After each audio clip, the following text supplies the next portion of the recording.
শ্রীরামকৃষ্ণ শুধু যে আধ্যাত্মিক কথা বলেছেন তাই নয়, শুধু যে ভক্তদের হৃদয় মন অধিকার করে খুব মিষ্ট ভাষায় কথা বলেছেন তাই নয়, তিনি বাংলা সাহিত্যকে নিয়েও যেন একটা অদ্ভুত পরীক্ষা নিরীক্ষা করেছেন। অপূর্ব সেখানে সেই অবতারের অবদান বাংলা সাহিত্যের ক্ষেত্রেও।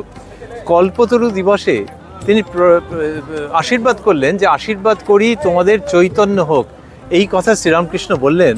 আর সেই শ্রীরামকৃষ্ণই বলছেন যে মানুষ মানে কি, বা ওই চেতনা চৈতন্য মানে কি, এইগুলো যখন বোঝাচ্ছেন তখন কিন্তু ভাষাকে নিয়ে খেলা করছেন, শব্দকে নিয়ে খেলা করছেন। তিনি বলছেন মানুষ আর মানহুস, কি সুন্দর করে নিয়ে এলেন, কি অপূর্ব ধ্বনি সাদৃশ্য, একই সঙ্গে অভাবিত অর্থ ব্যঞ্জনা। তিনি বলছেন যে মানুষ আর মানহুস, তা কি হতে হবে? শুধু মানুষ মানে সেটা দৈহিক দিক দিয়ে সত্য, কিন্তু আমাদের জীবন সার্থক হয় কোনখানে? যখন আমরা মানহুস হয়ে উঠি। এই মানহুস মানে যার কিনা চৈতন্য হয়েছে সেই হচ্ছে মানহুস। এবং চৈতন্য হলে, তাহলে শ্রীরামকৃষ্ণ বলছেন যার চৈতন্য হয়েছে সেই মানহুস। এবং চৈতন্য হওয়া মানে কি?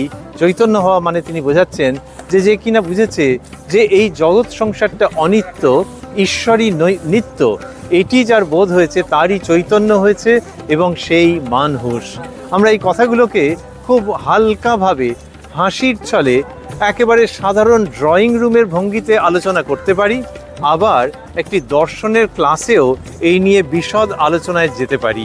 তাহলে এই যে শ্রীরামকৃষ্ণ মানহুস কথাটাকে নিয়ে মানুষ থেকে মানহুসে যাচ্ছেন, সেই শ্রীরামকৃষ্ণ সম্পর্কে স্বামী বিবেকানন্দ বলছেন যে আমাদের ঠাকুর একজন কত বড় আর্টিস্ট ছিলেন।